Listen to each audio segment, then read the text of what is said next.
Le fait qu'il soit là ce soir. Il a écrit un texte absolument bouleversant, absolument magnifique, dégageant une émotion folle, une construction narrative splendide, des personnages extraordinaires. Et je suis vraiment très très heureuse de pouvoir ce soir parler avec lui, qui nous a accordé cet entretien. Et merci aux éditions Viviane Ami, chez qui nous trouvons toujours des auteurs merveilleux, une belle maison d'édition. Et nous accueillons également Lise Chastelou, qui représente donc les éditions Viviane Ami, qui est là au premier rang. Vous pourrez échanger avec elle éventuellement tout à l'heure.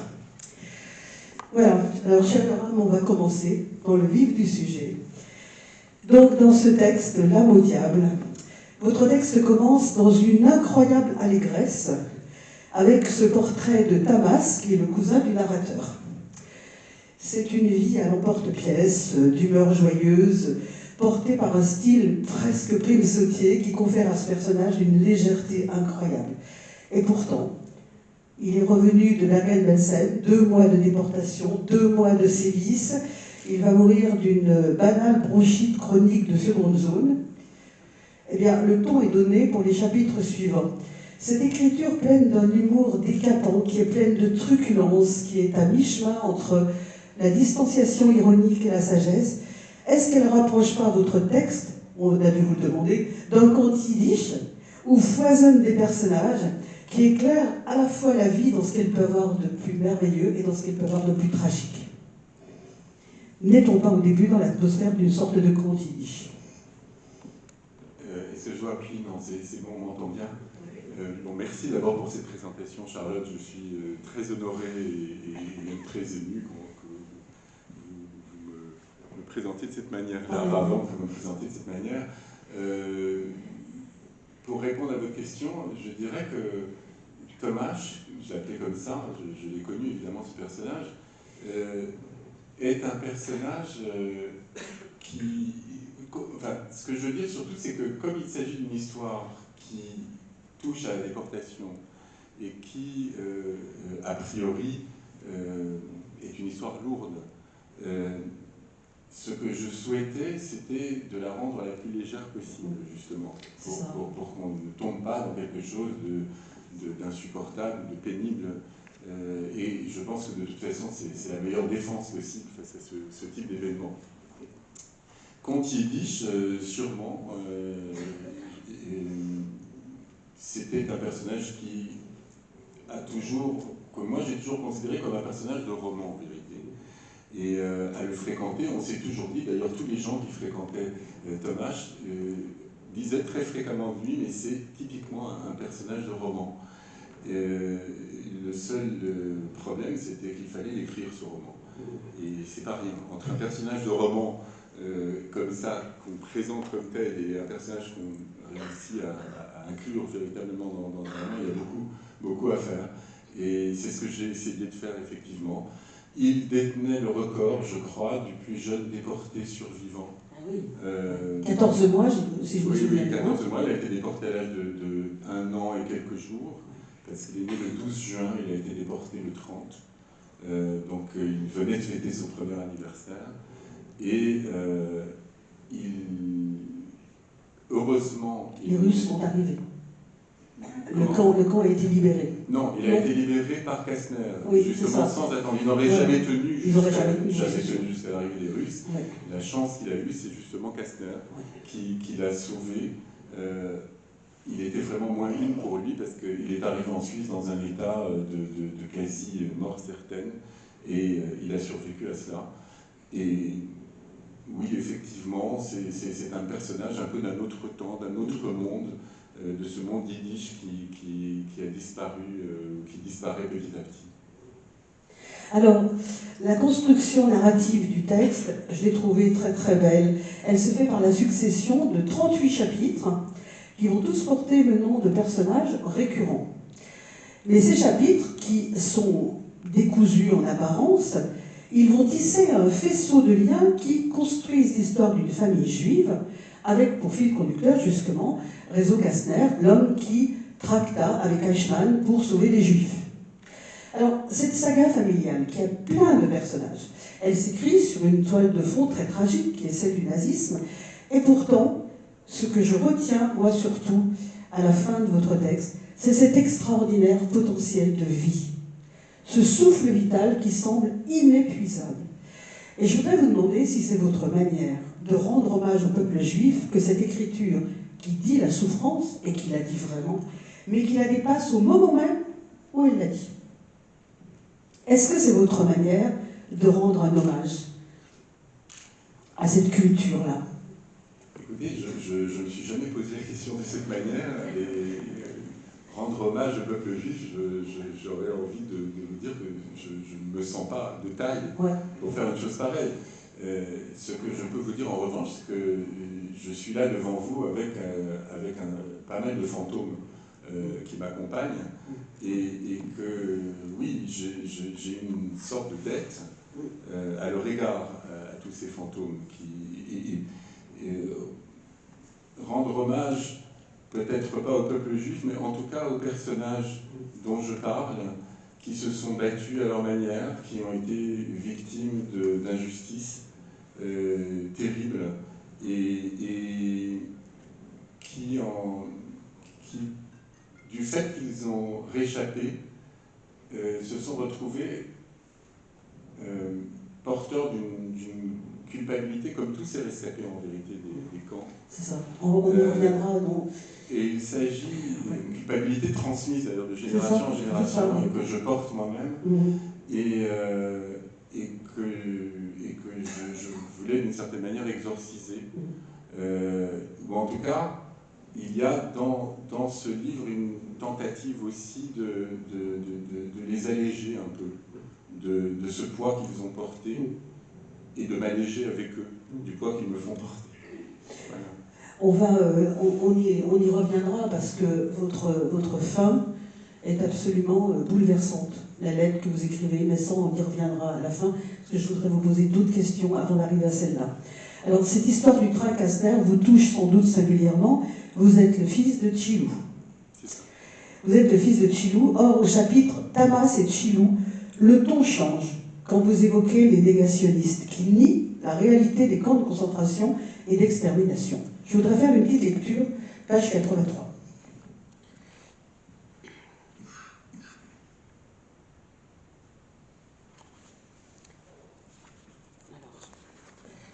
Tous les vendredis soirs, leur voix venait briser la nuit silencieuse de Bergen-Belsen sur des airs de Verdi, Puccini. Non, c'est pas celui-là, pardon, excusez-moi, c'est pas le bon texte. Je ne vais pas vous lire tout de suite un texte, c'est plus loin que je vais dire ça. Donc je vous disais que ce doit être en effet assez douloureux pour vous, ce négationnisme. Et à ce moment précis, le narrateur change d'histoire, vous faites intrusion dans le monde contemporain, vous devenez témoin, vous êtes porte-parole de souffrance, de ces souffrances-là. Et j'ai trouvé que la gravité naissait des références que vous faites. Une à Philippe Dick, mais aussi celle que vous avez mise en exergue. Alors il y en a une qui traite de la vérité, l'autre qui traite de l'héroïsme. Et j'ai beaucoup aimé cette citation que vous avez mise en exergue, lorsque vous écrivez que l'héroïsme, c'est de faire ce que l'on peut, quand tant d'autres ne le font pas. Eh bien, est-ce que ce n'est pas le premier hommage qu'on peut rendre à Réseau Kastner, qui a au fond fait ce qu'il a pu, affronter aux circonstances tragiques dans lesquelles ils étaient plongés? Est-ce que c'est être un héros, c'est pas effectivement faire ce que l'on peut? Et quand on fait ce que l'on peut, ma grand-mère disait qu'on fait ce que l'on doit. Oui. Alors évidemment, c'est malheureusement pas de moi, c'est de Romain Roland, la citation. Oui. Je l'ai prise effectivement parce que d'une certaine manière, je pense qu'elle traduit quelque chose par rapport effectivement au personnage de Kastner, parce que pour ceux qui ne le savent pas, Kastner est le seul juif en fait de l'histoire à avoir sauvé d'autres juifs de la déportation. Il l'a fait dans des conditions tragiques, comme on peut l'imaginer, en négociant avec Eichmann, et il a été pour cela accusé de trahison en quelque sorte, d'avoir négocié avec le diable, alors qu'il n'y avait personne d'autre en vérité avec qui négocier, et qu'il n'y avait pas d'autre moyen en réalité de sauver les gens lorsqu'on était juif. Donc il était une sorte de Schindler juif. Et c'est par rapport à cette accusation qui a été faite, portée contre lui, puisque le débat qui s'en est suivi, et c'était à l'époque de la naissance de l'État d'Israël, le débat était entre deux mondes, en fait, un pays divisé en deux par rapport à cette affaire, ceux qui le considéraient comme un héros et ceux qui le considéraient comme un traître. Et dire un héros, c'est celui qui fait ce qu'il peut, les autres ne le font pas, parce que la citation, un héros, c'est celui qui fait ce qu'il peut, les autres ne le font pas. Lui a effectivement fait ce qu'il a pu, et c'est une manière de renvoyer à ceux qui l'accusent leur critique en leur disant vous n'avez qu'à faire mieux. Et que je sache, personne n'a fait mieux. Alors évidemment, ma position n'est pas une position objective. Je suis l'héritier. Vous êtes un des descendants du train Kastner. Je suis un descendant du train Kastner, je lui dois donc indirectement la vie. Oui.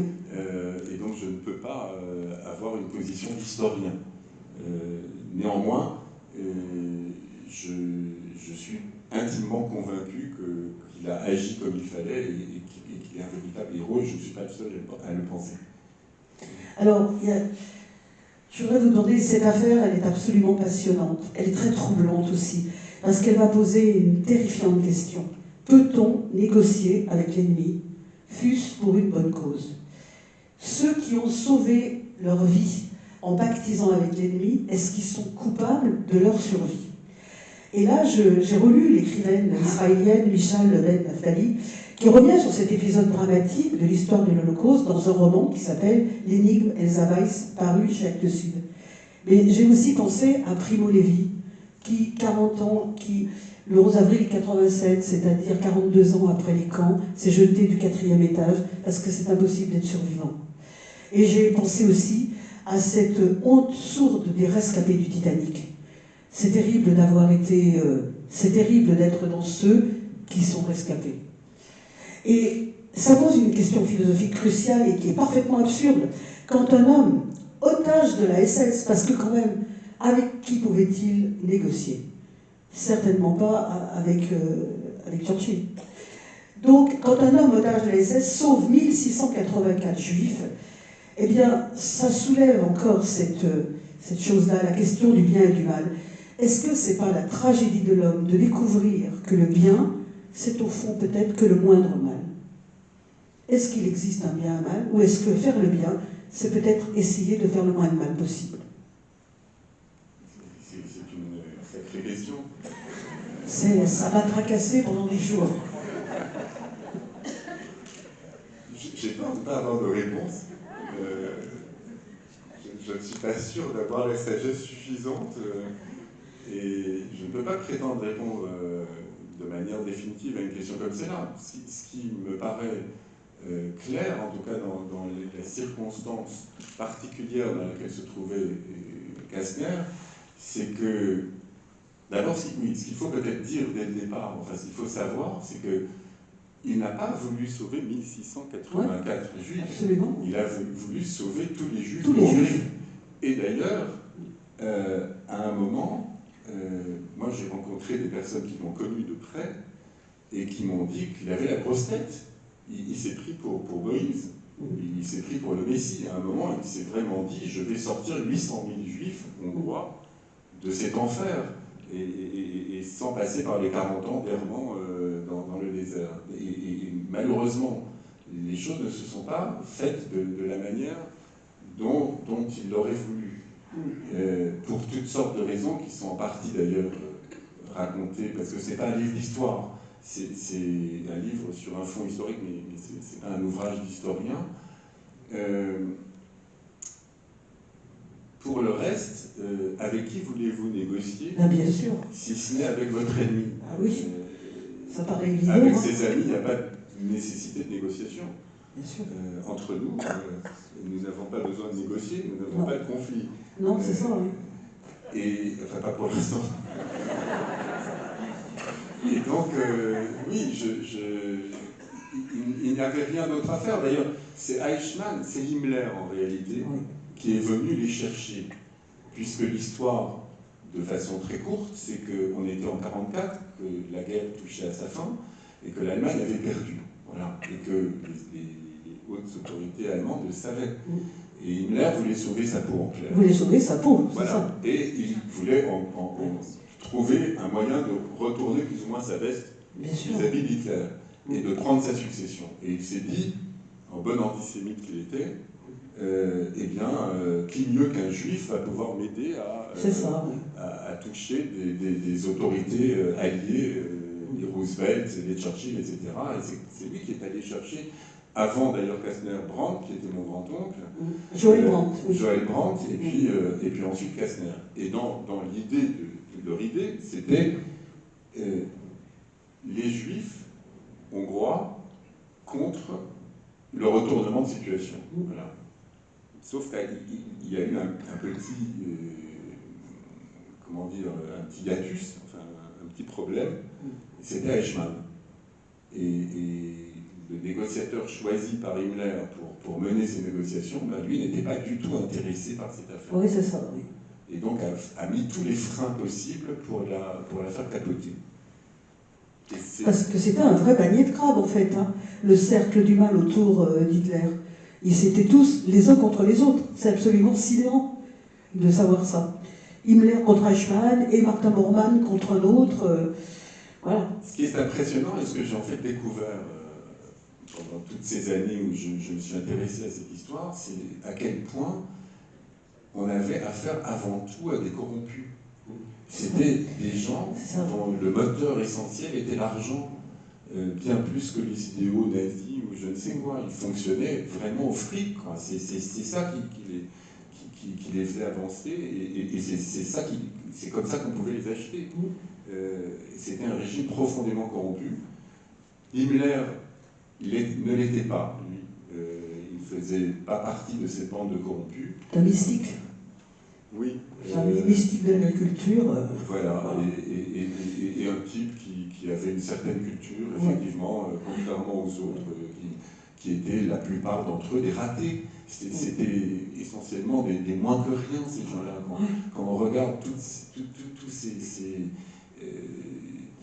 ces huiles nazies, tous ces noms qui résonnent encore aujourd'hui, on ne se rend pas compte à quel point c'était pour l'essentiel des gens qui avaient raté leur vie en gros et qui étaient dans une espèce d'attitude de revanche. Oui, c'est ça. Oui. Et bien sûr, Eichmann faisait partie de cela, clairement, et donc a tout fait pour faire capoter, et c'est pour ça que la négociation a abouti à ces 1684, en vérité beaucoup plus, puisqu'il y a les 20 000 rescapés de Strassow. Oui. C'est-à-dire qu'en fait, au début de ces négociations, avant que Brandt, c'était Joël Brandt, c'était le premier en fait, premier envoyé, oui. Le premier envoyé qui avait été contacté par Eichmann, avant qu'il ne parte à Istanbul pour essayer de négocier. En contrepartie de ces négociations, Eichmann a consenti d'entamer ces déportations en envoyant les 20 000 premiers déportés, non pas à Auschwitz, mais à Strassow, qui est un camp autrichien, qui était un camp de concentration, mais pas un camp d'extermination. Et c'est ce qui a permis à ces 20 000-là de survivre. Donc ces négociations ont sauvé les 1684 in fine, mais ont sauvé aussi 20 000 personnes au départ. Et donc c'est quand même pas rien. Et je pense qu'il n'y a pas énormément de monde, juif ou pas, qui peuvent se targuer d'avoir sauvé autant de monde au cours de la Deuxième Guerre mondiale. Oui, c'est sûr. Alors, je vais revenir, on parle souvent des mères juives qui ont un caractère bien trempé. Et effectivement, les femmes de cette histoire le sont aussi, à commencer par Tchilou, votre mère, mais il y a aussi Hansi, la grande-tante, et il y a Agui, la jeune déportée. On va revenir sur le personnage d'Agui, parce que s'il y a un personnage, personnellement, que je trouve magnifique dans votre œuvre, c'est celui-là. Pardonnez-moi, c'est plus encore que votre mère. Je trouve que Agui, vraiment, cette jeune déportée, elle est extraordinaire. Alors, les hommes sont là aussi, hein, bien sûr, mais les femmes développent une énergie, une volonté extraordinaire, un optimisme incroyable. Et là, je vais quand même lire ce que vous écrivez. Au chapitre 16, vous faites le portrait d'une mère incroyable. Elle a une énergie, Tchilou, absolument admirable. Alors que je trouve que je ne me trompe pas, encore une fois. Parce que je crois, comme j'avais plusieurs livres, je ne suis pas sûre que je ne me suis pas trompée de bouquin. Alors, je suis pas sûre. Ça a l'air d'être le mien. Non, c'est le vôtre. C'est pas ça. C'est pas ça que je veux dire. C'est bien le vôtre. Voilà, j'ai trouvé. J'ai lu sur un premier livre, et après un deuxième, j'ai peut-être pas pris le bon. J'ai déjà dit que ma mère n'était pas du genre à passer inaperçue. D'une humeur aussi palpable que le temps qu'il faisait, elle n'alternait que 2 saisons, l'été torride et l'hiver boréal. Grande, blonde, elle s'exprimait toujours avec une emphase. Elle ne souffrait que modérément la contradiction. Cultivant l'exagération et la démesure, elle était pour tout dire un personnage exubérant, du moins selon les normes en vigueur à Paris, où elle s'installa enfin, à l'âge de 38 ans, avec son accent hongrois retentissant. Elle avait pour principal bagage un sens de l'humour ravageur, dont le ressort était l'antiphrase, qu'elle maniait sans la moindre précaution. Vous avez une mère haute en couleur. Et tout le long du texte, il y a des choses comme ça. Elle est arrivée à vous faire honte quelquefois, je pense à l'épisode du tapis de judo. Alors, je lis autre chose. Dès le 2e jour d'école, Chilou fit irruption dans la classe de la très chic école communale de garçons de la rue des Bauches. Au beau milieu de la leçon de grammaire, mon cartable d'écolier à la main exhibé comme un trophée. Sans un mot pour la maîtresse, sidérée sur son estrade, elle me chercha du regard, me repéra assez rapidement à la 2e table de la rangée de gauche, où je tentais pourtant de me dissimuler, et m'asséna un tonitruant « Yoram, tu as encore oublié ton cartable !» Yoram, tu as encore oublié ton cartable. Voilà. Cartable qu'elle vint me remettre dans la foulée en heurtant violemment un banc au passage. Puis, avec la satisfaction du devoir accompli, elle se dirigea vers la porte, qu'elle claqua en sortant, se ravisa aussitôt, la rouvrit tout aussi brutalement et adressa à la maîtresse toujours immobile un éclatant « Excusez-le, madame !» avant de disparaître, cette fois pour de bon. Alors, il y a plein de choses comme ça. Vous continuez en disant « Le silence qui suit une scène de Chilou, c'est encore du Chilou. » Une éternité occupée à endurer le poids des regards perplexes de mes camarades sur mes joues empourprées. Pendant ce temps, la maîtresse hésitait entre 2 conduites, me plaindre ou me gronder. Je ne saurais décrire combien j'enviais à cet instant les constablers, les sprung, les chevriers et leur mère si convenable. Même Madame Erlich, toute rousse et échevelée qu'elle était, aurait à tout prendre mieux fait l'affaire, et je l'aurais adoptée sans la moindre hésitation.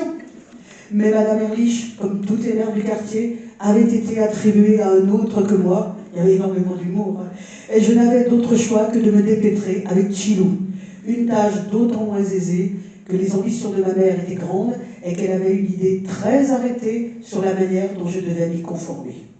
Alors, c'est terrible, et je termine par ça. Pour mon malheur, alors il est question de sport. Pour mon malheur, ma mère avait un faible pour les nageurs olympiques, dont elle admirait le splendide torse en V. Et c'est la raison pour laquelle elle opta pour la natation. Sur les conseils avisés d'une voisine qui nourrissait les mêmes projets pour son fils, nous nous présentâmes au Racing Club de France. On nous opposa cependant une petite difficulté. Il fallait passer un test d'entrée. J'eus beau faire de mon mieux, j'échouais. Tout comme le fils de la voisine à l'épreuve éliminatoire de crawl. Ce résultat ne découragea pourtant pas ma mère. Elle entreprit un véritable forcing auprès des examinateurs, soutint que j'étais dans un mauvais jour, que je ferais des progrès, qu'elle lui serait éternellement reconnaissante s'il acceptait de me prendre, ne serait-ce qu'à l'essai. Et bien que je fusse resté tout ce temps, les yeux rivés au sol, je vis le maître nageur perdre pied, petit à petit. C'est ainsi que j'entrais outrageusement dans l'équipe d'entraînement de ce club très sélect, dans la catégorie des poussins. Tous les jeudis soirs, je me rendais à la piscine de la rue Éblé, où j'usurpais mon heure d'entraînement, provoquant des embouteillages dans ma ligne d'eau et les rugissements de mon professeur qui ne savait rien des conditions litigieuses de mon entrée dans son bassin. Il avait beau m'invectiver, me frapper à l'aide de sa perche, singer mes battements de pieds inefficaces devant mes camarades hilares, je n'avançais pas plus vite. Il avait toutes les raisons du monde de m'en vouloir de désorganiser ainsi son cours. Et moi d'être terrassé par les crampes d'estomac dès le mercredi matin, devant la perspective de subir ces justes, quoique violentes récriminations. Je rentrais ainsi, humilié et rompu à la maison, où je subissais encore l'accueil triomphal de ma mère, qui, ignorant tout de mes déboires aquatiques, avait préparé un goulash de fête pour célébrer les exploits de son futur champion. Il y a un petit peu quelque chose de Romain Gary. Alors, vous faites le portrait de cette mère incroyable, mais vous restez lucide cependant. Vous dites quand même, un peu plus loin, que c'était pas évident pour vous, une mère comme ça. On perçoit de votre part, pourtant, malgré tout, une véritable admiration, une véritable tendresse pour ces femmes au fil des pages, et singulièrement pour Chilou, qui apparaît comme Hernani, quoi. C'est une force qui va. David contre Goliath. Donc, par-delà la réhabilitation de Kastner, est-ce que le portrait de cette femme, il n'est pas aussi, et de ces femmes, est-ce que c'est pas aussi au centre de votre texte des figures emblématiques de cette époque troublée? C'est une mère absolue, c'est une carrière devant l'éternité. Vous vous rendez compte de ce que j'ai subi? Mais il n'empêche quand même qu'il y a de la tendresse dans ce que vous dites. Ah, mais je l'aimais bien. Non, c'est un personnage en couleur. D'abord, parler de Romain Gary, c'est le plus grand compliment que vous puissiez faire. Mais c'est un petit peu vrai, lui aussi, il s'en est C'est ma référence absolue. Ah oui, oui, oui. Magnifique. Oui, bien sûr que c'est un hommage à toutes ces femmes. C'était une guerrière à sa manière. Ah oui. Malgré beaucoup de faiblesses, hein, c'était une femme très très déséquilibrée, qui nous en a fait voir de toutes les couleurs. Ouais. Alors, en peignant à la fois la Seconde Guerre mondiale et les destinées individuelles des personnages dont elle est la toile de fond, vous donnez à vos personnages une épaisseur psychologique qui les rend parfois exemplaires. Et ces personnages permettent d'éclairer l'histoire, de la faire vivre au lecteur à travers leurs émotions. On l'approche, grâce à votre texte, de manière très intime, loin des stéréotypes et des clichés. Parce que vous abordez l'histoire non pas dans sa globalité linéaire, mais en assemblant des fragments qui composent l'histoire d'une famille sur plusieurs décennies. Et je voudrais vous demander si votre manière de peindre tous ces destins individuels, est-ce que c'est pas la meilleure manière d'aborder la destinée collective? Et n'est-ce pas à travers ces destinées individuelles qu'on peut mieux comprendre ce qui se passe? Quand j'ai fini votre livre, j'ai mieux compris la déportation, le camp, tout ça. Ouais, je vous remercie. C'est justement en fait ce qui a guidé ce livre. Parce que au départ, en fait, à l'origine, si je puis dire, il y avait cette espèce de nécessité absolue de rendre justice à Kastner. Ouais. Et la question s'est posée pendant des années, de savoir comment m'y prendre. Il a fallu que j'avale quand même beaucoup de pages, de livres d'histoire, la plupart du temps en anglais, en allemand, donc dans des langues que je ne maîtrise pas aussi bien que le français, parce qu'il n'y a pas beaucoup de littérature française sur ce sujet. Et ma première idée était, il faut que j'écrive une biographie qui rende justice à Kastner. Et j'ai commencé un peu comme ça. Et en écrivant, je me suis rendu compte que je ne suis pas un historien. J'ai pas, et puis qu'il y a beaucoup de livres d'histoire qui ont déjà été écrits sur le sujet, sans que ça change grand-chose, en fait, au schmilblick, si je peux dire. Et que malgré tous les livres, il y a des grands spécialistes aujourd'hui en Israël, les spécialistes de Kastner s'accordent tous à dire que ce type a fait ce qu'il pouvait, que c'était un héros. Il n'y a presque plus personne, c'est un peu comme Dreyfus, il ne reste plus que Zemmour pour dire qu'il a pu être coupable. Mais en dehors de ça, il n'y a plus grand monde en Israël qui viendra, ou d'historiens d'ailleurs, d'où qu'ils viennent, qui le considèrent comme un traître. Et c'est tout ce cheminement qui m'a conduit à la conclusion que le meilleur plaidoyer en fait que je puisse faire doit être quelque chose d'artistique et pas d'argumenter. Voilà. Oui, parce ça. Que par l'argumentation, en tant qu'avocat, je suis bien placé pour le savoir, on n'arrive pas à grand-chose. Par contre, quand on touche au sentiment, y compris avec les juges d'ailleurs, on parvient plus facilement à ses fins. Et on touche plus facilement les gens. Et c'est pour ça que j'ai choisi la forme romanesque. Alors, dans ce texte, il y a deux points de vue narratifs. Il y a donc celui de Yoram, qui raconte son histoire et l'histoire des siens sur plusieurs décennies, avant, pendant et après d'ailleurs la Seconde Guerre mondiale. Et il y a aussi le journal d'Agui, qui couvre la durée d'un mois. du 3 juin 1944 au 6 juillet 1944. C'est un journal qui est retrouvé par Mehdi, qui était la meilleure amie de votre mère. Et Agui, après qu'on lui a rasé la tête, elle s'est jetée sur les fils de fer barbelés électrifiés. Alors ces deux voix, masculines et féminines, elles se croisent tout au long du roman, mais dès le début, il y a un lien qui existe avec le narrateur, qui a appris par sa mère qui elle était, et qui d'ailleurs veut faire de sa maison un musée. Donc ce croisement de deux voix, il est très significatif. L'une, la vôtre, celle du narrateur, cherche à comprendre ce passé qui est le sien, qu'il n'a pas vécu, et l'autre, elle vient du fond de l'abîme, elle est celle du témoin. Mais ils ont en commun quelque chose, ils écrivent tous les deux, elle et lui. Et cette mise en abîme du journal d'Agui dans le récit de Yoram, cette volonté qu'il a de vouloir l'arracher au temps, est-ce que c'est pas dans sa forme la plus émouvante, votre manière de dire le nécessaire devoir de mémoire? Vouloir ressusciter ce journal, vouloir faire un musée. Ce personnage, il est très particulier.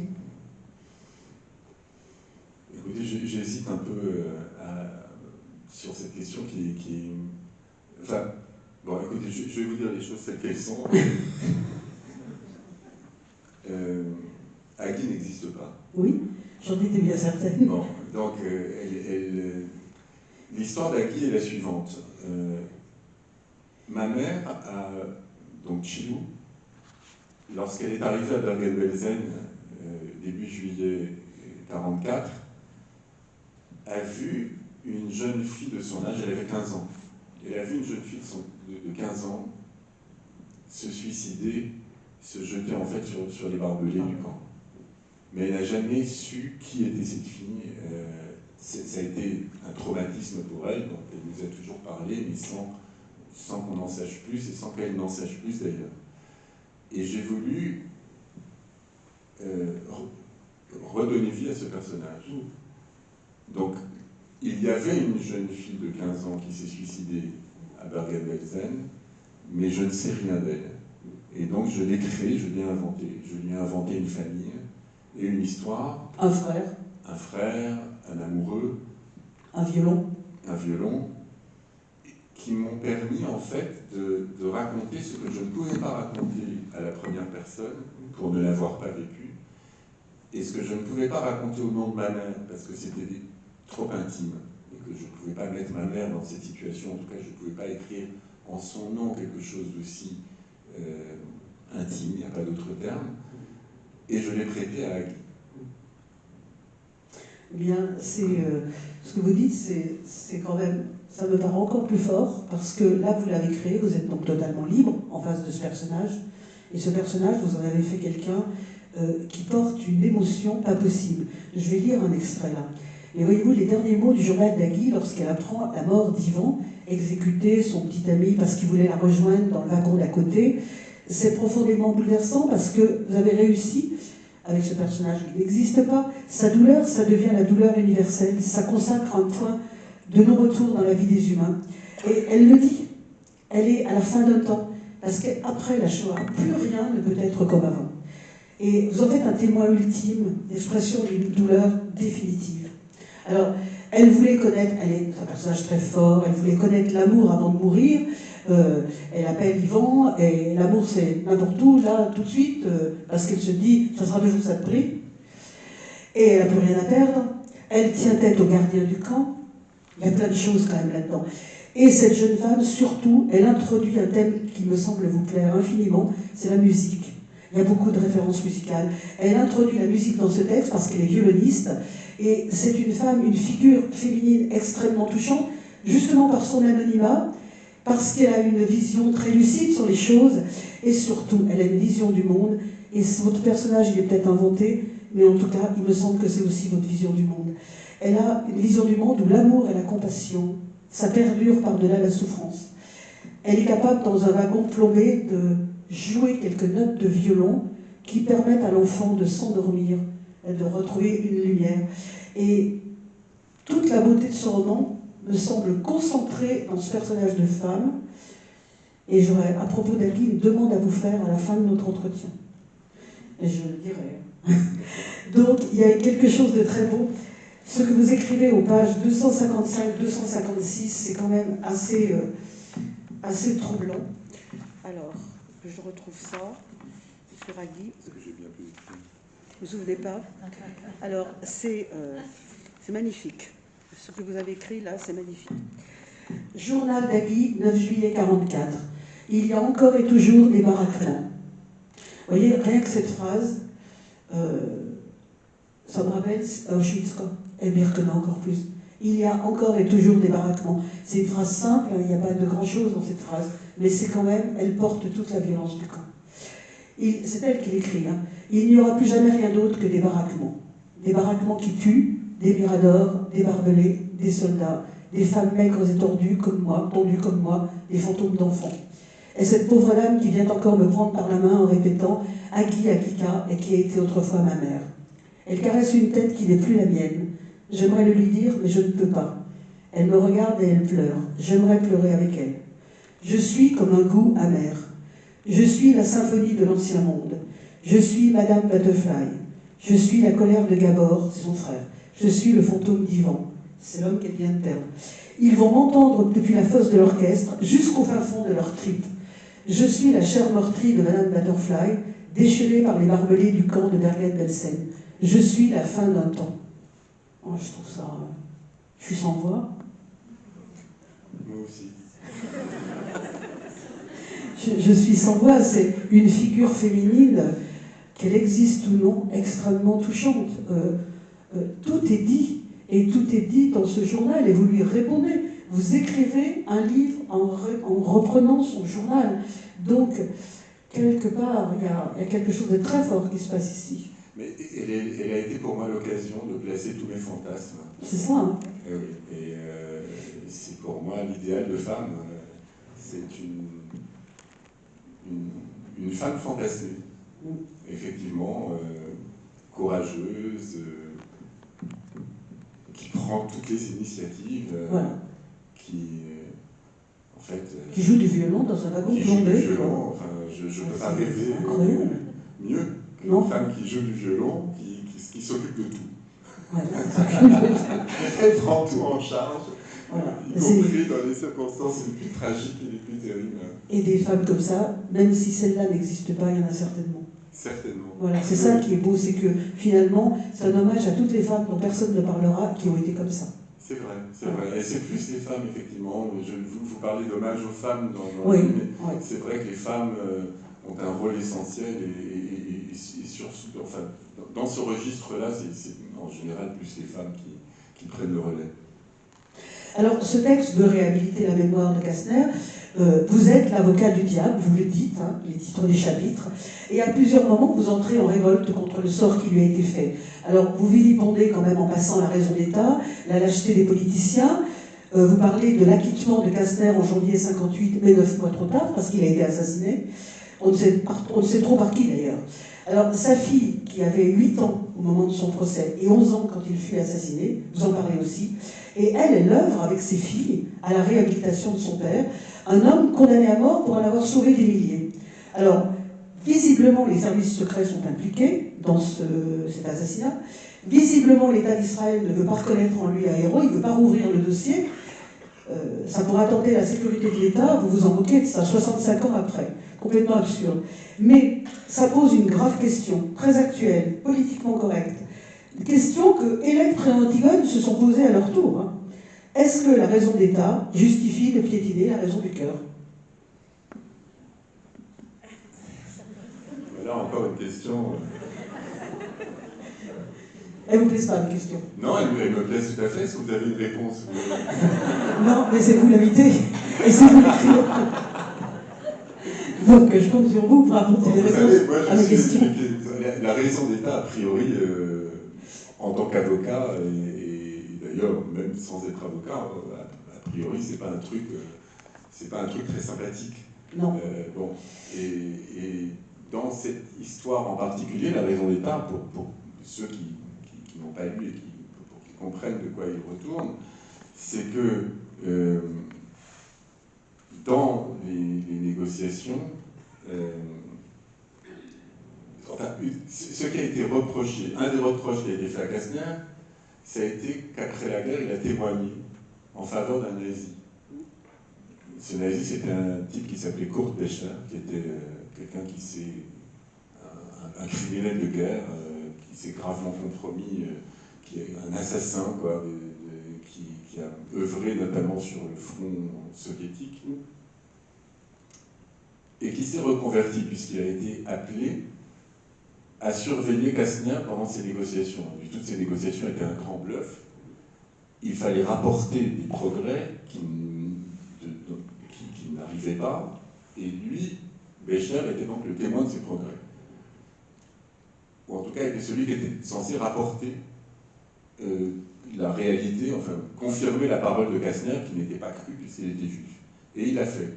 Il l'a fait dans son propre intérêt, et puis il l'a fait parce que à force de voyager ensemble, d'aller essayer d'obtenir l'aide de la communauté juive en Suisse et ailleurs, ils ont vraiment noué un lien, je pense, Kastner et Becher, qui a conduit Kastner à témoigner en sa faveur à Nuremberg lorsqu'il a été traduit devant le tribunal de Nuremberg. Or, il s'est avéré que ce témoignage a été soumis à l'agence juive, c'est-à-dire à l'État d'Israël en devenir. Et la question qui se pose, c'est de savoir pourquoi l'agence juive a accepté de soutenir en fait un témoignage en faveur d'un nazi. Puisque au cours du procès, c'est ce que Kastner a essayé de cacher au juge. Parce qu'il ne fallait pas que ça se sache. Et il ne fallait pas que ça se sache, probablement, parce qu'on ne connaît pas la vérité encore aujourd'hui, mais probablement parce que le rôle de Kurt Becher en faveur de qui donc Kastner a témoigné, c'était de rafler l'argent juif des juifs hongrois. Il a confisqué cet argent et c'est lui qui détenait probablement une grande partie de cette fortune. L'État d'Israël était en constitution et probablement la contrepartie de ce témoignage était la restitution d'une partie des avoirs confisqués par Becher. Et donc l'État d'Israël, et c'est là qu'on est dans la raison d'État, plutôt que de faire ce que n'importe quel tribunal aurait ordonné, c'est-à-dire de restituer cet argent aux victimes ou à leurs héritiers, a utilisé cet argent pour probablement armer l'État d'Israël en devenir, armer l'armée clandestine, la Haganah, etc. Et c'est ça qu'il fallait cacher à tout prix. Ce qui était bête, parce qu'on ne peut pas cacher d'abord quelque chose, ça n'a pas de sens, et que ça a conduit donc à cette tragédie qui a été finalement l'assassinat de Kastner. Est-ce qu'il fallait faire ça? En fait, je dirais que l'État, enfin, que l'agence juive ait soutenu ce témoignage est une chose, qu'elle l'ait caché en est une autre. Mais le problème, c'est que ce qu'on voit aujourd'hui, 60-70 ans après, n'est pas comparable en fait à ce qu'on pouvait ressentir à l'époque ou à ce qu'on pouvait craindre à ce moment-là. Je pense qu'aujourd'hui, si, avec le regard qu'on porte, avec la connaissance qu'on a de ce qui s'est passé, ça ne prendrait pas la tournure du scandale que l'on craignait, que Ben Gurion a craint. Il y a aussi tout le contexte historique dont je parle un peu, et ce serait un peu long d'évoquer tout ça. Aujourd'hui, je pense que ce secret d'État n'aurait pas cours, n'aurait pas de sens. Mais maintenant que ça s'est passé de cette manière et que ça s'est fini de manière aussi tragique par un assassinat, les choses sont en quelque sorte comme enquistées. Alors, au chapitre 37, le narrateur donc, revient d'une fête chez son ami Anne, c'est après tout ça, hein, son ami qui fête ses 50 ans. Et au moment où il quitte ce magnifique château où avait lieu cette fête, le château de Bisdorf, il y a deux noms qui lui apparaissent sur la carte routière. Deux noms qui sont quand même un petit peu obsédants. Bergen-Belsen. C'est vrai que quand on voit sur les panneaux Auschwitz, ça fait quand même drôle. Même si maintenant les Polonais mettent Auschwitz. Donc là, il voit Bergen-Belsen. Il est impossible de ne pas faire ce détour. Donc il est dans un état d'effroi, il est hanté par son passé, et il est abordé par une dame qui lui demande le motif de sa venue. Alors il est d'abord très surpris. Et il dit qu'il veut savoir où étaient les déportés du train Kastner. Alors la dame s'excuse, elle lui dit qu'il ne reste plus grand-chose, mais c'est ça qui est amusant, enfin c'est amusant, c'est pas amusant, non. Devant son air hésitant, elle insiste pour qu'il aille voir quand même, et elle conclut par ces mots, on ne sait jamais. Alors cette scène, moi, me rappelle comme deux gouttes d'eau l'excipit du livre Le village de l'Allemand de Walem Sansal. Je ne sais pas si vous l'avez lu, mais franchement, il faut le lire. L'excipit du village de l'Allemand, il y a un homme qui va sur place, son père était nazi, et il revient sur les lieux du crime de son père, et il rencontre une femme dont les parents ont péri ici, et il lui demande pardon. Juste ça. Et cette femme lui dit, c'est la première fois qu'on me demande pardon. Alors, elle ne sait pas qui il était, lui, il sait qu'elle a perdu des gens, et il demande pardon. Eh bien, j'ai le même sentiment ici. Les descendants de ceux que le sort a arrachés à la mort. Vous avez commencé à le dire tout à l'heure. On a l'impression qu'ils portent ce fardeau toute leur vie. Et sait-on jamais, comme elle dit, si en revenant sur les traces du passé, en emportant les 2 tomes du livre du souvenir, est-ce qu'enfin, il va pouvoir échapper à ce fardeau et expier enfin une fois pour toutes le fait d'être vivant ou survivant? Comment vous êtes dans cette position aujourd'hui? C'est probablement pour ça que vous avez écrit ce livre, quoi. Le fardeau est toujours là? Malheureusement, oui. C'est ça, oui. Sur cette question, alors je n'ai pas lu, pardon, vous me donnerez les références. Ah oui, oui, le village de l'Allemand, je pense que vous aimerez. Oui, sûrement. Mais j'ai vu, Thierry Lhermitte a joué une pièce, malheureusement le titre m'échappe, que j'ai vu, où il raconte l'histoire d'un nazi qui demande à un prisonnier, qui le convoque, en fait, il est dans sa chambre mortuaire, il est en train de mourir, et il convoque un des prisonniers du ghetto, et il lui demande de lui pardonner. Et la question qui se pose, c'est de savoir à quel titre ce juif pourrait pardonner à ce nazi. Oui. Et donc, c'est la question sans réponse. En fait, pour pardonner, il faut un mandat. Je peux pardonner en mon nom au mal qu'on m'a fait. Je ne peux pas pardonner au nom d'autres personnes qui ont été assassinées, qui ont été violées. Enfin, je ne vois pas comment... je ne vois pas à quel titre, qu'est-ce qui me donnerait le droit de pardonner, ou de ne pas pardonner d'ailleurs, de la même manière. Mais c'est toujours un fardeau.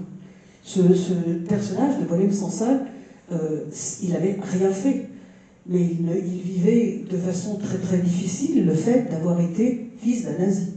En somme. Oui, alors ça, à un moment, je dis que je pense profondément qu'être fils de bourreau, c'est pire que fils de victime. Je pense aussi. Ouais. Et vous voyez, je ne sais pas si vous avez vu, ils font des reportages maintenant beaucoup, c'est quand même un sujet qui revient beaucoup dans les consciences. Et j'ai vu un film sur le petit-fils de Göring. Il est totalement détruit, quoi. Il est totalement détruit. Et on lui dit, mais c'est pas de votre faute, c'est pas vous. Et il dit, c'est moi, c'est toute ma chair qui est là-dedans. Et donc, c'est ça qui est terrible. Et il n'arrive pas à s'en sortir. Il est dans la culpabilité jour et nuit. Il n'y a pas moyen, je pense, de se sortir. Oui, ça doit être absolument terrible. Comment peut-on sortir? Déjà, les rescapés portent une culpabilité qui n'a pas lieu d'être non plus. Bien sûr. Ils s'en sont sortis. Et ils ne s'en remettent pas. Ils ne s'en remettent pas d'avoir échappé. Effectivement, là où... d'ailleurs, je le dis pour moi aussi, alors que j'en suis qu'à la 2e génération. Oui. Et c'est difficile d'être descendant du train Kastner. C'est difficile d'être descendant du train Kastner. C'est difficile, je pense, d'ailleurs, d'être descendant de n'importe quel rescapé. C'est le discours que j'entends, j'en connais d'autres de rescapés de la 2e génération, j'en fréquente, et on porte tous cette culpabilité, et on en est tous à s'entendre dire, s'entendre répéter, se répéter d'ailleurs à nous-mêmes qu'on n'a rien fait, qu'on n'y est pour rien, qu'on n'est pas responsable. Mais rien n'y fait en vérité. Les mots ne suffisent pas et même la raison n'a pas cours sur ces questions-là. Et effectivement, je pense que pour les enfants de bourreaux, c'est bien pire, bien pire. Nous, au moins, on peut se draper, ce que j'évite de faire d'ailleurs, y compris dans cet ouvrage, se draper dans le statut de victime. Oui, c'est ça. Et ça, c'est assez confortable. Ouais. Disons que c'est plus confortable que d'être petit-fils de bourreau. Voilà. C'est sûr que ça ne doit pas être évident. Quand j'ai vu le petit-fils de Göring, ça m'a fait vraiment mal au cœur. Ça m'a fait mal au cœur parce que, voilà, tourne en boucle. Il aurait fallu que Göring le sache. Oui, ça aurait été bien qu'il le sache. Alors, à la fin, vous écrivez une lettre, celle qui achève presque votre roman, et vous demandez au conservateur du mémorial de Bergen-Belsen de déplacer le nom de votre grand-mère, Flora, qui est inscrite sous son nom de jeune fille sur la liste des prisonniers. Elle était donc séparée de sa famille. Il y avait la liste de la famille, et puis elle était toute seule, parce que ce n'était pas le même nom. Alors, elle a traversé toutes les tragédies de la guerre, votre grand-mère. Or, sur cette liste, vous dites qu'elle est exilée à 61 pages du reste de la famille. Alors, c'est anodin, c'est anecdotique, mais on voit bien que l'hommage rendu, est-ce qu'on ne voit pas que l'hommage rendu aux déportés, c'est pas d'inscrire des noms sur une liste, mais c'est de montrer que seules des familles, une culture commune, des souffrances communes peuvent dresser un rempart contre la barbarie et poser les fondements d'un monde où il n'y arrivera plus jamais ces ignominies. C'est pas ça que vous l'écrivez au conservateur de ces mémoires oubliées, que voilà, il faut la rendre à sa famille, il faut la rendre à sa culture, il faut la rendre à sa souffrance. C'est l'hommage qu'on peut lui donner. C'est certainement pas d'inscrire qu'un nom, c'est rien un nom. Mais que toute la famille ensemble soit sur cette liste, eh bien, c'est un rempart contre la barbarie, non? Ah, je ne voyais pas les choses de cette manière. Alors, dites-moi comment vous les voyez. Moi, je les voyais plus comme... il se trouve que c'est vraiment... Enfin, je suis allé à Bergen-Belsen, ouais. Et à Bergen-Belsen, il n'y a plus rien. Il y a à peine quelques vestiges, quelques fondations de baraquements dans une espèce de prairie. Et d'ailleurs, il y a, contrairement à Auschwitz, qui est devenu un haut lieu du tourisme, Bergen-Belsen, qui est perdu quelque part dans le nord de l'Allemagne, n'a pas encore fait de buzz. Et du coup, il n'y a pas des affiches partout du côté d'Hanovre, puisque c'est par là que ça se situe, avec des organisations, tour opérateurs qui vous envoient faire une petite visite entre deux concerts ou autres événements touristiques à Bergen-Belsen. Du coup, c'est un lieu assez abandonné. Et je m'y suis rendu parce que j'étais effectivement dans les parages et je n'y ai rien vu. Et donc, je n'ai pas vraiment éprouvé d'émotion quelconque, puisqu'il n'y avait rien dans ce camp. Comme me l'avait d'ailleurs dit, j'étais juste, oui, impressionné parce que ce qui est impressionnant, c'est qu'il y a un énorme mémorial avec des fonctionnaires qui travaillent là, ils sont nombreux, c'est bien plus que les visiteurs, en tout cas le jour où j'y suis allé, qui était, je pense, un week-end. Et tout ce monde est très investi. C'est d'ailleurs assez émouvant de voir tous ces gens qui travaillent là et qui connaissent l'histoire sur le bout des doigts et qui connaissent chaque détail. Et quand je suis rentré et que j'ai vu donc cette personne dont je parle, je ne savais pas du tout quoi lui dire parce que c'était presque impromptu comme visite. Je n'avais pas préparé, je n'étais pas dit je vais aller, je ne me suis pas préparé à une visite à Bergen-Belsen. Et je la vois et je lui demande si elle sait où se trouvaient les déportés du train Kastner. Et dans mon esprit, il était absolument évident qu'elle me demanderait de qui parlez-vous. Et non. Et pas du tout. Elle a su tout de suite. Elle a su immédiatement qui étaient les déportés, elle connaissait l'histoire du train de Kastner, elle savait exactement dans quel coin du camp ça se trouvait, c'est délimité par petites affichettes, enfin, je ne sais pas comment on peut les appeler, des panneaux. Et donc, en s'y rendant, je ne trouve rien. Et donc, je m'apprête à quitter le camp de Bergen-Belsen. Et là, je vois dans un coin, par hasard même, parce que j'aurais pu partir sans même le regarder, je vois ce livre, ces 2 tomes, qui est en fait la liste des déportés. Et bêtement, je me demande si ma famille s'y trouve. En me disant, mais finalement, c'est pas les... C'est ceux du train Kastner.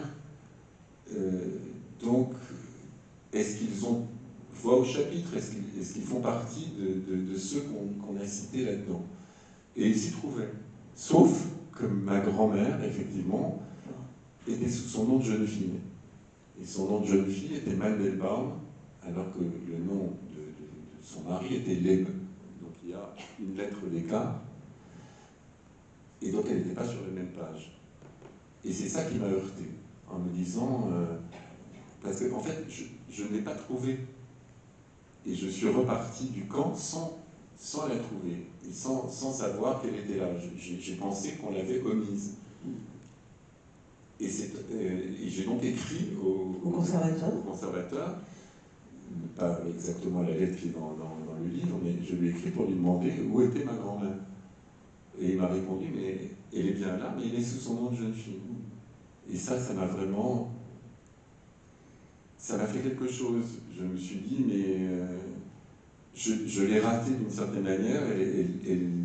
C'était comme... En fait, ça m'a fait un vrai coup au cœur de ne pas la trouver. Et donc, c'est une sorte de demande de réparation qui est que ça n'arrive plus, qu'on ne puisse pas se dire que la personne, que ça n'a pas existé. Enfin, vous voyez, c'est un peu une tentative d'éviter qu'une erreur se produise à l'avenir. Et vous vouliez que son nom figure, ou est-ce que vous vouliez qu'elle soit mise avec les autres? Les deux. Les deux. Ouais. C'est pour ça que je vous parlais de la famille, oui, en vous disant que, voilà, elle a déjà vécu la concentration, on la sépare pas, on l'exile pas encore. Ben, la question, en fait, je pourrais vous dire les choses autrement. Je ne sais pas si j'avais ouvert ce livre, et si, au lieu de m'arrêter au L, à la lettre L, et donc avoir les 2 Leb et ne pas la trouver, si j'avais eu moi tout seul le réflexe de la chercher sous son nom de jeune fille, peut-être que toutes ces questions ne se seraient même pas posées. Oui, bien sûr. Voilà. Oui, je comprends. Alors, Kastner a sauvé des Juifs, il est en quelque sorte un héros, comme Oskar Schindler, alors, je ne sais pas, je vous pose la question, parce que c'est très controversé cette histoire. Félix Kersten, qui était le médecin d'Himmler, et qui aurait sauvé énormément de Juifs. Bon, on ne sait pas, c'est vrai, c'est pas vrai, j'en sais rien, il y a des gens qui disent que c'est pas vrai, il y en a d'autres qui disent que c'est vrai. Mais bon, il existe ce personnage. Il y a aussi Witold Pilecki, qui s'est infiltré 2 ans et demi à Auschwitz. Il fallait être courageux parce que s'infiltrer 2 ans et demi et pour dénoncer ce qui se passait aux Alliés et qui a été, mine de rien, exécuté par les Russes à Varsovie. Alors, peu importe ces zones d'ombre qui entourent ces personnages, on est tous entourés de zones d'ombre. Mais ce qui en ressort, à mon avis, c'est qu'il ne fait pas bon être un héros et de tenter de se mettre en travers de l'histoire. Et est-ce que ce n'est pas un vrai scandale, cette indifférence des puissants, des gens de pouvoir, aux tentatives individuelles, cette méconnaissance de ceux qui ont risqué leur vie pour en sauver d'autres, cette chape de silence de la machine étatique en face de la résistance individuelle. C'est quand même un peu extraordinaire, ça. Que les Alliés, par exemple, on a demandé, Churchill l'avait signalé, les camps de concentration, c'est arrivé dans un placard, on a demandé de bombarder Auschwitz, effectivement. Si on bombarde Auschwitz, on va bombarder les déportés. Mais comment peut-on savoir ce qui se passe et laisser faire? Qu'est-ce que c'est que cette machine étatique? Et pourquoi la résistance individuelle dans ce cas-là? Enfin, c'est terrible. Moi, je ne m'en remets pas de cette histoire. Mais je m'en remets encore moins que vous, j'ai envie de dire. C'est affreux, c'est pour moi un scandale sans nom. C'est sans nom? Bien sûr, c'est honteux, c'est absolument honteux. Je pense que Kastner, en fait, ce qui est incroyable, c'est qu'à force d'entendre traître ou héros ou traître, c'est ça, on mélange. s'agissant de Kastner, Alors que, pour moi, c'est un héros absolu. C'est-à-dire que c'est quelqu'un, il faut quand même savoir que c'est quelqu'un qui a risqué des personnes, en quelque sorte, en dépôt. C'est en tout cas le vocabulaire nazi, en dépôt à Bergen-Belsen. Et de Bergen-Belsen, ils sont partis en 2 trains. Un premier train de 388 personnes et le seuil, si je peux dire, de 1300 et quelques, dans un deuxième train en décembre. Premier train fin août, deuxième train décembre. Eh bien, le premier train est arrivé en Suisse. Donc fin août 1944. Dans ce train, il y avait tous les proches de Kastner. Je crois que ça représente une quinzaine de personnes. Les autres étant des gens choisis de manière plus aléatoire, mais il y avait effectivement 15, enfin la famille proche de Kastner était dans ce premier train. Kastner aurait pu, il était en Suisse, il les a accueillis, il était donc en territoire neutre, il était sauvé. Ses proches étaient sauvés avec lui. Il aurait très bien pu en rester là et arrêter toutes les démarches. Non, il est retourné dans la gueule du loup pour sauver les autres. Donc il ne s'est pas contenté de faire ce qu'il pouvait, il est allé bien au-delà. Et que dans ces conditions, on ait pu malgré tout considérer que, ou juger qu'un juge de son pays et considérer qu'il avait vendu son âme au diable. Vous parlez du juge Halévy, là. Du juge Halévy. D'accord. Et que de ce fait, il était assassiné. C'est, oui, un scandale sans nom. Alors après, les personnes dont vous parlez, Castel, qui était je crois que kinésithérapeute d'Himmler, pas le médecin, c'était le kinésithérapeute. Oui, il était masseur. Masseur, voilà, qui était le fameux masseur d'Himmler.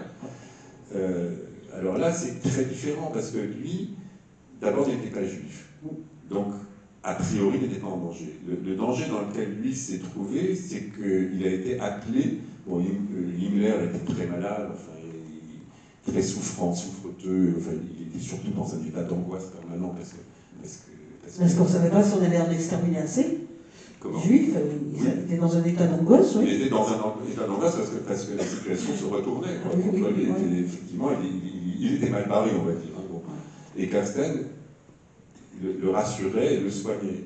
Et il s'est retrouvé dans ce cercle intime. Et le fait de se retrouver dans ce cercle l'a rendu otage. Mais il était... ça lui a conféré à la fois un pouvoir très important sur Himmler, et ça lui a permis effectivement de sauver pas mal de monde, mais ça l'a en même temps rendu otage. Mais c'est quand même une circonstance très très différente. Oui, c'est pas les mêmes circonstances. Mais cela étant, oui, c'est un héros. Bah oui. Il aurait pu lui-même, d'ailleurs il a été envoyé plusieurs fois en territoire neutre, je pense, et il avait lui aussi des occasions de fuir, et il ne les a pas exploitées, ces occasions-là. Il est quand même revenu, il a continué à œuvrer. Mais il était quand même protégé. Il n'était pas dans une relation d'égal à égal, mais il avait un pouvoir direct, il avait un vrai pouvoir, c'est-à-dire qu'il était son soignant, et c'était l'homme le seul en qui Himmler avait confiance pour le soigner. Alors que Kastner n'avait rien pour lui. Il était d'ailleurs menacé régulièrement d'être envoyé à Auschwitz, parce que les négociations n'avançaient pas assez, et donc c'est une autre histoire d'héroïsme, je dirais. Et c'est vraiment terrible ce manque de reconnaissance, mais je dirais même aujourd'hui encore, on peut se dire que c'est vrai qu'on en parle, c'est vrai qu'on peut se dire que ça fait longtemps, mais aujourd'hui le devoir de mémoire il est complètement actuel, parce que ce qui se passe aujourd'hui c'est pas mieux. Hein. On n'a jamais vu une entreprise une logistique de l'extermination comme celle d'Auschwitz. Il faut bien reconnaître que toutes les guerres, parce que c'est pas une guerre encore une fois. Là on était dans la mort industrielle, c'est assez épouvantable. Et franchement, tous ces gens qui ont essayé de sauver des vies en risquant leur vie comme ça, je pense qu'on pourrait au moins perpétuer le devoir de mémoire. Alors, je vais vous poser une dernière question, mais ce n'est pas une question. Je vais lire votre dernier chapitre. Il n'est pas très long. Mais là, franchement, moi, je ne vais pas prendre votre place. Je préfère qu'on parle, qu'on vous écoute, voilà. Parce qu'il y a beaucoup d'humour dans votre livre. Je n'ai pas le temps de lire toutes ces pages d'humour, voilà. Mais je voudrais lire ce que vous dites en dernier, parce que là, l'émotion, elle est quand même très très forte. Alors le chapitre, c'est le chapitre 38, il s'appelle L'avocat du diable, et c'est de vous qu'il s'agit. Je suis un enfant de Kastner, en d'autres termes, un enfant du diable, tout au moins de celui qui, comme Faust, lui a vendu son âme, ce qui revient finalement au même. Nous, les survivants du train Kastner, nous sommes, par la grâce de Halévy, c'est le juge, le résultat d'une sorte de maculée conception. Et salement encore. Car en condamnant Kastner, Halévy nous a tous condamnés, comme étant le fruit du plus grave des péchés, à savoir la fornication avec le diable. Je suis coupable d'avoir pris la place du fils d'une autre juive de Kolosvar, ou d'ailleurs, dont le seul tort aura été de n'avoir pas figuré sur la liste de Kastner, et d'avoir ainsi échappé à mon destin de façon irrégulière. Et si j'ai vu le jour, c'est en quelque sorte par procuration, sur la base d'un mandat falsifié, usurpé. Ma naissance aura été une extorsion aux yeux de l'histoire, sans forceps, mais une extorsion tout de même. Ma vie porte quelque chose d'illégitime, que je le veuille ou non. Elle me rend redevable envers ceux dont j'ai usurpé la place et auxquels je dois des comptes éternels. Je suis le fruit d'un double péché originel, celui qui nous est commun, auquel s'ajoute celui commis par Kastner, l'homme qui, pour quelques juifs, a vendu son âme.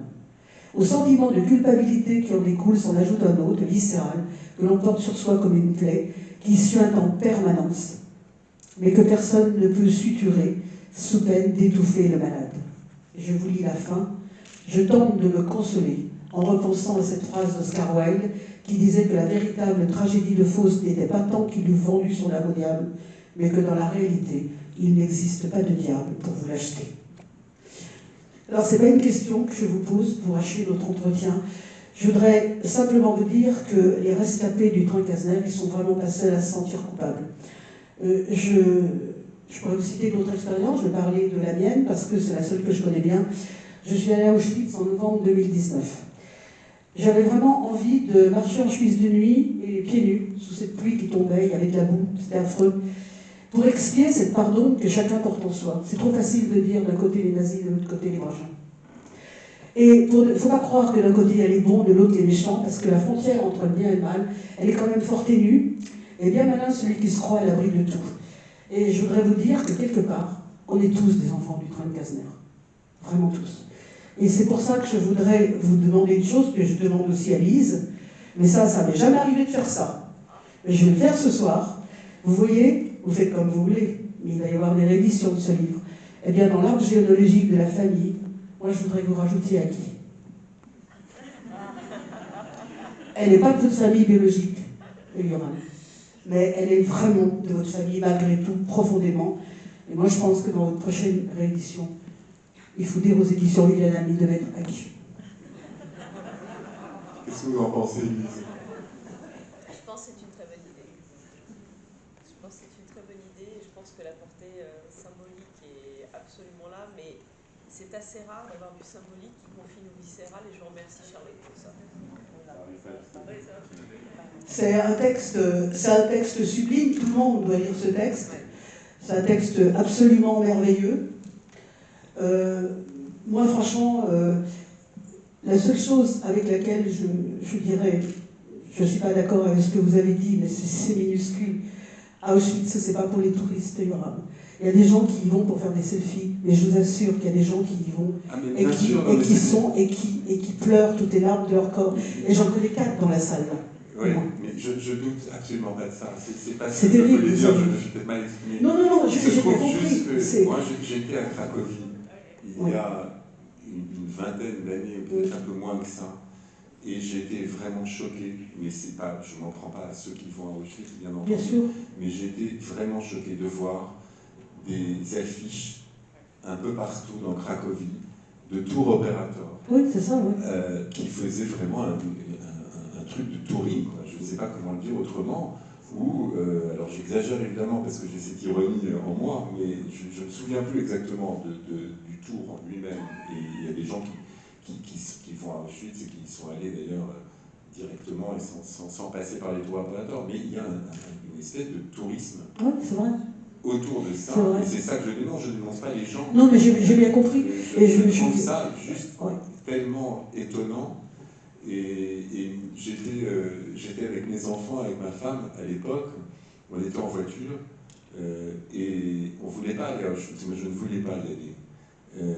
Et je leur ai dit que, parce que je suis pas la force de faire ça, ou je ne l'avais pas en tout cas à l'époque, peut-être qu'aujourd'hui je le ferais. Et c'était donc il y a une vingtaine d'années, on était en voiture et on décide qu'on rentre à Paris par Prague, et je prends la route de Prague et on s'est perdu. Et où est-ce qu'on s'est retrouvé, je vous le demande? À Auschwitz. Je sais pas, j'ai dû... j'ai pas suivi, alors que bon, il n'y avait pas à l'époque de GPS, voilà, merci. Et donc, j'essaie de suivre la route sur une carte et je me suis trompé de route. Et, bref, en gros, on a fini à Auschwitz. Et on a trouvé ça assez drôle. Et à ce propos, justement, à propos de trouver drôle de se retrouver à Auschwitz, il y a une blague juive que je trouve assez extraordinaire, qui est l'histoire de deux juifs qui sont deux rescapés d'Auschwitz et qui sont en train de discuter du passé, du bon vieux temps, si je puis dire, et qui rient, qui s'amusent de l'époque de cette détention et qui font beaucoup de blagues à ce sujet, et subitement Dieu leur apparaît et leur dit: mais comment est-ce que vous osez rire d'une chose pareille? Et il y a l'un des deux juifs qui se tourne vers Dieu et qui lui dit: toi, je ne vois pas de quoi tu te mets, t'étais pas là. Dieu est mort à Auschwitz, comme on le dit. En tout cas, c'est vrai, je pense que ce livre, aller à Auschwitz, ce livre, tout ça, c'était un grand moment. En tout cas, je peux vous dire, Yoram Ecker, c'était un très grand moment de lecture pour moi. Félicitations aux merveilleuses éditions Viviane Ami d'éditer des livres comme ça. Et vraiment, mettez à qui, la fois prochaine. Merci beaucoup, Yoram Ecker, de votre présence et de tout ce que vous avez dit. Merci beaucoup.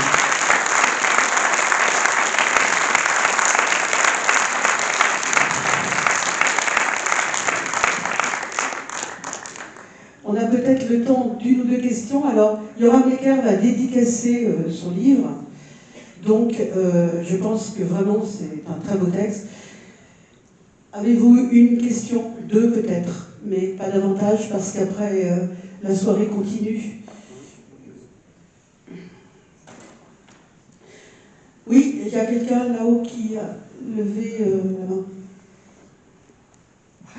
Le titre de votre roman, c'est L'âme au diable. Oui.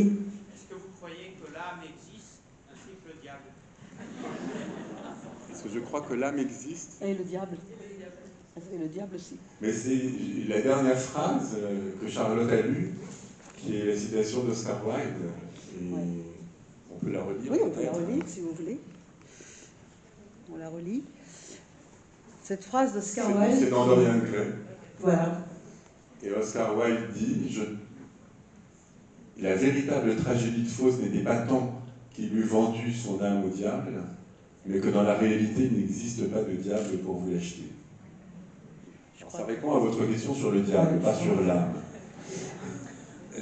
Après, c'est une question personnelle. Vous voulez connaître ma position vraiment personnelle sur l'existence de l'âme? Oui? Moi, je suis un athée indécrottable.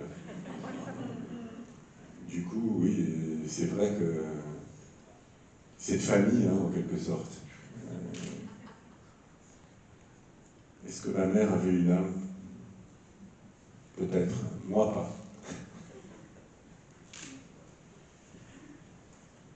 Je ne sais pas si j'ai répondu à votre question. Une autre question? Oui. C'est pas vraiment une question. C'est parce que vous dites, page 259, un héritage à prendre en bloc sans rien pouvoir laisser de côté, si ce n'est son âme au diable, pour solde de tout compte. Alors je me dis que si vous dites ça, c'est peut-être que quand même vous croyez que quelques-uns ont laissé leur âme au diable. Ça vous rassurerait que je croie à l'existence de l'âme? Que vous croyez au diable peut-être, je ne sais pas. Écoutez, tout ce que je peux vous dire, c'est que le fait que je ne crois pas personnellement à l'existence de l'âme n'exclut absolument pas l'existence d'une âme. Voilà. Je n'ai pas de savoir sur la question. Je crois que vous pouvez applaudir encore très fort et général Leclerc.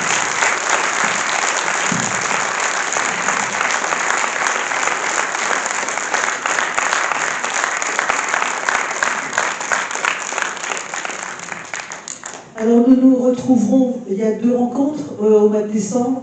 Il y aura une très belle rencontre avec Camille Vieilleville, ça se passera au Terme Marin cette fois, c'est un auteur Citadel et Masno, je vous préviendrai de tout ça. Ça va être une magnifique rencontre sur le livre qu'elle a écrit sur Georgia O'Keeffe, qui est une splendeur.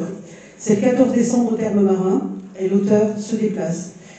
Il y aura une rencontre le 16 décembre, ici même, pour fêter le bicentenaire de la naissance de Gustave Flaubert. Il y aura une conférence donc qui aura lieu ici. Je voulais simplement vous rappeler que maintenant, vous avez bien pris l'habitude, inscrivez-vous sur le site avant. Vous avez 4 rubriques, adhérents, non-adhérents, adhérents repas, non-adhérents repas. Et quand vous voulez venir, après, vous allez chercher le RIB et vous pouvez régler votre repas. C'est facile, on peut vous aider si vous avez besoin, mais c'est facile et nous, ça nous simplifie vraiment la vie. Donc, merci pour votre présence à tous. Je vous dis au 14 décembre, ça va être un grand moment. Le 16 décembre, c'est Gustave Flaubert. Et merci pour votre présence et on vous embrasse tous très fort.